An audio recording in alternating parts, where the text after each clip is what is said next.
So in this video, I will be telling you what to do and what alternatives you have in the case you didn't perform as well as you wanted to in your class 12 boards.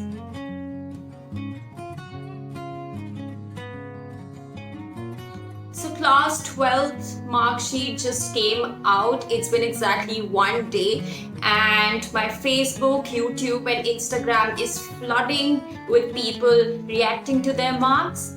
And amongst all the people who did in fact make the 90% cut are people who didn't. I just want to say that society puts an enormous amount of pressure on young people to do well in their class 12 boards. And to a certain extent, our parents, our grandparents who sort of put this pressure on us and our relatives. It's important because they want us to land into tier 1 colleges and to take up the best jobs. But is this the end of the world? No, absolutely not. It's a long life and there is so much that's going to happen, and your class 12 boards are just a tiny part of it. You are more than a number. You are definitely more than a class 12 mark sheet. Above all, you're human. I say that because even if, let's say, you don't get into a tier 1 college and you didn't make the 90% cut and now you feel that there is nothing you can do, whenever one door shuts, many others open, and there are so many opportunities for you to do so many things. So please don't give up. The first thing that you can do is to perhaps take an entrance examination if you are very, very sure that you want to get into a college. In a lot of streams like engineering, science, a lot of entrance papers happen and you can apply for them and you can crack them and you can still get into a good college.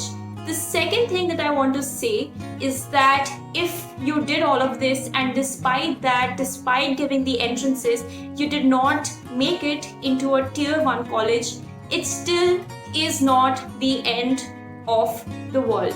A lot of students from tier 2 and tier 3 colleges in fact seem to do better than students from tier 1. I say that because students from tier 2 and tier 3 colleges in fact have nothing to lose, and so they take the maximum amount of risk and they so put the maximum amount of effort because they already are at the rock bottom.